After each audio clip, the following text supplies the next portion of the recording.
Hello students, आज के इस वीडियो में हम लोग chapter number 2 from Deepika class 5 के स्वावलंबी चैप्टर का नाम है, इसे समझेंगे कि स्वावलंबी होता है क्या है। देखिए, स्वावलंबी या स्वावलंबन जो वर्ड होता है, इसका मतलब है कि कोई भी कार्य को आप खुद जब करते हैं, डिपेंडेंट होते हैं खुद पे, किसी और पे ना होना, इसी को स्वावलंबन या स्वावलंबी कहा जाता है। ठीक है, चैप्टर स्टार्ट करते हैं। चैप्टर में है, जैसे हमारा स्टार्ट होता है कहानियाँ से।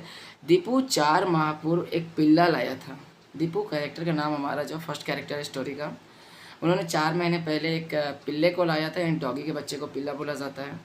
अब पिल्ला कैसा था? चितकबरा था। चितकबरा मतलब जो छींटेदार होते हैं, तरह तरह के कलर्स और उसमें होते हैं, कहीं सफ़ेद कहीं काले, है ना।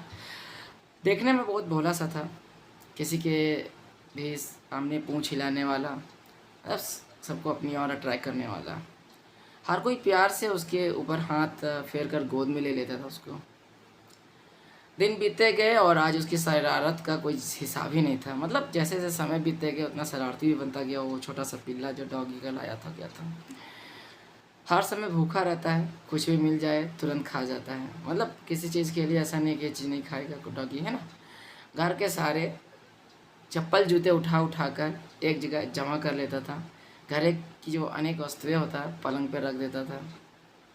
सोते हुए दीपू के ऊपर से कपड़ा खींचने लगता था। जब दीपू सोता था तो डॉगी उसको पकड़ के खींचता था उसके कपड़े को। ठीक है, इसके ऊपर उटपटांग कामों को मतलब करना, ये सभी जो काम कर रहे थे देख सुनकर सभी को हंसी आ जाता था।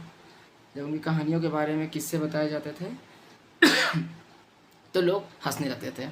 कभी उसके द्वारा बढ़ाया गया घर का काम, जैसे घर में आपने तुरंत पोछा लगाया है, ठीक है, तुरंत आके गंदा कर दिया, तो ये सभी काम से गुस्सा भी आता था थोड़ा थोड़ा, और कभी कभी हंसी भी आती थी। पहले तो क्या किया जा सकता था, वह पल भर में ही अपनी हरकतों से गुस्सा करने वालों को भी खुश कर देता था। ठीक है, तो दीपू ने उसका नाम हैप्पी रखा है। स्टोरी में उस पिल्ले का नाम हैप्पी रखा है। वह उसे रोज़ खाने को देता है और वह नहलाता भी उसी को है। यह भी समझता है कि सारे अच्छे बुरे कार्य करना, नटखट करना हैप्पी का जो है जन्मसिद्ध अधिकार है, इसीलिए उसे कुछ भी नहीं बोलता है कि हाँ चलेगा। ठीक है, तो जन्मसिद्ध अधिकार है उसके लिए। अभी आगे स्टोरी में चलते हैं हम लोग। देखिए, दीपू का पिक्चर आप देख पा रहे होंगे स्क्रीन पे, बच्चों देख रहे होंगे आप, है ना यहाँ पे। वह उसे अनेक प्रकार के प्रशिक्षण भी देता है, जैसे तेज दौड़ना, ऊपर उछलना, ठीक है, फेंकी गई वस्तु जो होता है उसे उठा कर लाना, व्यक्ति व वस्तुओं की पहचान करना इत्यादि की उसे ट्रेनिंग भी देता है। हैप्पी की शरारतें जो है सीमा से परे होती जा रही थी, मतलब बढ़ती जा रही थी। दिन ब दिन जैसे हो रहे थे उसकी शरारतें जो बढ़ रही थी। उसने मेज पर चढ़कर ऊंची छलांग लगाई कि बरामदे में लटके चिड़िया के घोंसलों को गिरा दिया कभी। ठीक है, दीपू स्कूल से वापस आया तो देखा कि घोंसला टूट पड़ा था, तिनके ज़मीन पर बिखरे पड़े थे। जैसे आप पिक्चर में यहाँ देख रहे हैं स्क्रीन में कि जो टेबल लगा हुआ उस पर चढ़ के जो चिड़िया के घोंसला था उसको गिरा दिया गया है। तो जब दीपू स्कूल से आया तो उसने देखा कि सारा जो ज़मीन पे उसका तिनका बिखरा हुआ है कि घोंसला का, और नर व मादा चिड़िया चींची करके दुखी हो रही थी। हैप्पी भौ भौ करके चिड़ियों को भगाने की कोशिश कर रहा था।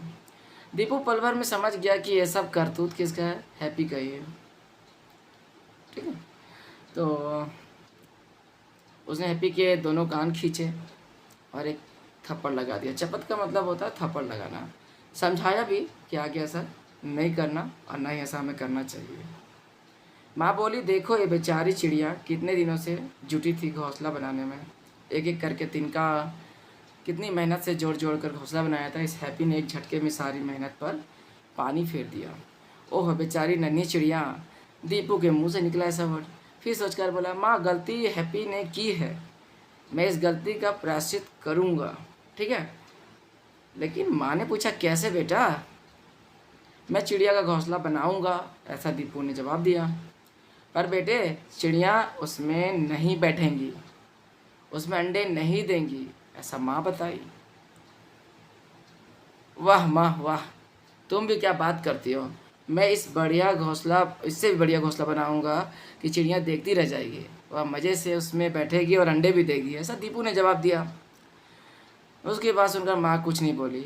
वे जानती थी कि दीपू अपने मन की करेगा, मतलब सुनेगा किसी की बात नहीं।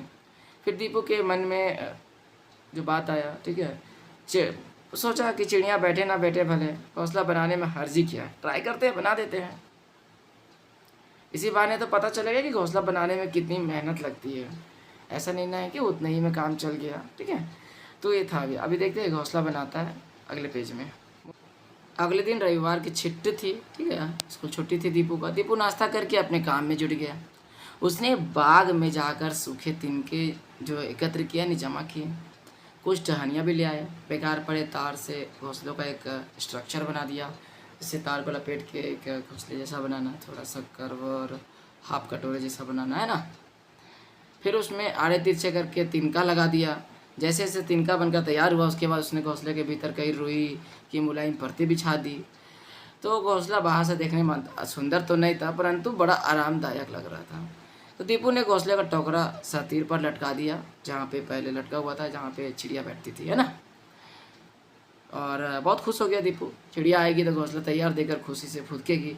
फिर वह इस घोंसले में नन्हे नन्हे अंडे देगी, उसमें बच्चे निकलेंगे, वे चींची करेंगे, है ना, बोल के घर में फुदकते फिरेंगे। पर दीपू की सारी कामनाएं जो है, जितनी भी इच्छाएं थी, बेकार चली गई।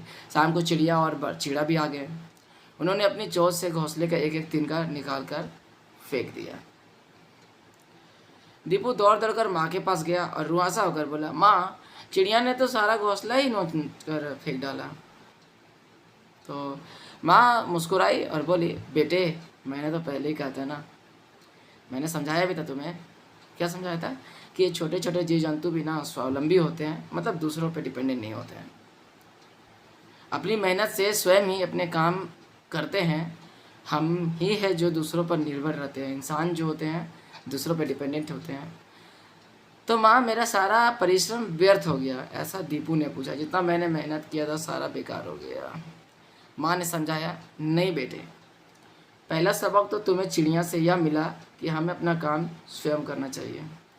अपना काम दूसरों से करवाने की आदत अच्छी नहीं है, ठीक है। दूसरे भले ही वह चिड़िया बनाए, दूसरा क्या है, भले ही यह चिड़िया तुम्हारे बनाए घोंसले में ना बैठे, पर तुमने सारी चीज़ें एक ही स्थान पर रखकर उसके प्रति हमदर्दी तो दिखाया है ना। उनके पुनः घोंसले बनाने हेतु सहायता तो की है। दीपू ने दूसरे दिन स्कूल से आकर देखा कि चिड़िया और चिड़े ने मिलकर उसके द्वारा जो घोंसले के तिनका थे, रुई थे और जो भी चीज़ लाए गए थे, उसी से नया घोंसला बनाया चिड़िया ने मिलकर, ठीक है। वे दोनों बड़ी प्रसन्नता से चींची करके शोर मचा रहे थे नया घोंसला बनाकर। दीपू ने फिर, ठीक है, माँ बोली, देखो भी दीपू, आज ये दोनों जो चिड़िया हैं कितने खुश हैं। यह जो खुशी है अपने श्रम की सफलता की है, अपने मेहनत की जो सक्सेस होता है। जब आप सक्सेस कर जाते हैं अपनी मेहनत से, तो जो खुशी होती है उसकी खुशी उसे देखने को मिली। स्वयं परिश्रम करके जो कार्य किया जाता है ना, उसी में सच्चा आनंद मिलता है। आज ये दोनों दिन भर घोंसला बनाने में ही जुटे रहे, चिड़िया दोनों। और आज जब भी शाम को जब ये मेहनत करके जब शांति से बैठे हैं, तो इसके परिश्रम का फल हमें दिखाई देता है। ऐसा माँ ने कहा। आगे स्टोरी में चलते हैं बच्चों। स्टोरी में दीपू सोचने लगा कि नन्ही चिड़िया भी अपना काम अपने आप करती है, किसी पर बोझ नहीं बनती है। फिर भी अपना सारा काम माँ पर मैं क्यों छोड़ूं? मैं भी तो अधिकतर काम अपने ही खुद ही कर सकता हूँ। अब दीपू अपने जूतों पर पॉलिश करता था, अपना स्कूल बस्ता लगाता था, मतलब सारे बुक्स वगैरह डालना, ठीक है। प्यास लगने पर माँ को आवाज़ नहीं लगाता था, स्वयं पानी पीता था, अपनी वस्तुएं संभाल कर स्वयं रखता था। माँ उससे अब बात बात पर टोकती भी नहीं थी। वे सभी से प्रशंसा भी करती थी माँ इसके बारे में कि देखो मेरा बेटा क्या सीख गया, है ना। तो बच्चों, ये था चैप्टर का एक्सप्लेनेशन। अब शब्दार्थ में चलते हैं हम लोग। कुछ यहाँ टफ वर्ड्स दिए गए हैं जिनके मीनिंग्स हैं, जैसे पानी फिरा देना। अब जैसे कोई मेहनत करता है, उसमें हम जब पानी फिरा देते हैं, यानी कि किसी चीज़ को नष्ट कर देना, बिगाड़ देना। मान लीजिए हमने इस पेन को, मेरे पास है, ठीक है, और हम इसे तोड़ देते हैं, तो क्या होता है, ये मेहनत पे पानी फिर गया किसी का। प्रायश्चित करना का मतलब होता है कि जो भी आप गलतियाँ किए हैं उसकी जो मतलब शर्मिंदा होना, उसके लिए उसका प्रायश्चित करना होता है। कामनाएं जो होता है, इच्छाएं आपकी होती है, सोची गई बातें जो होती है, स्वावलंबी, अपने ऊपर निर्भर रहने वाला या अपना कार्य स्वयं करने वाला। और लास्ट हमारे पास जो है प्रशंसा, जो किसी की तारीफ़ की जाती है उसे प्रशंसा कहा जाता है। ठीक है, तो ये था हमारा चैप्टर का शब्दार्थ है। क्वेश्चन आंसर हम नेक्स्ट वीडियो में डालेंगे इसके लिए आपके लिए। तो वीडियो कैसा लगा है हमें बताइए कमेंट बॉक्स में। चैनल को सब्सक्राइब कीजिए, वीडियो को लाइक करें। मिलते हैं नेक्स्ट वीडियो में, तब तक के लिए bye bye and take care.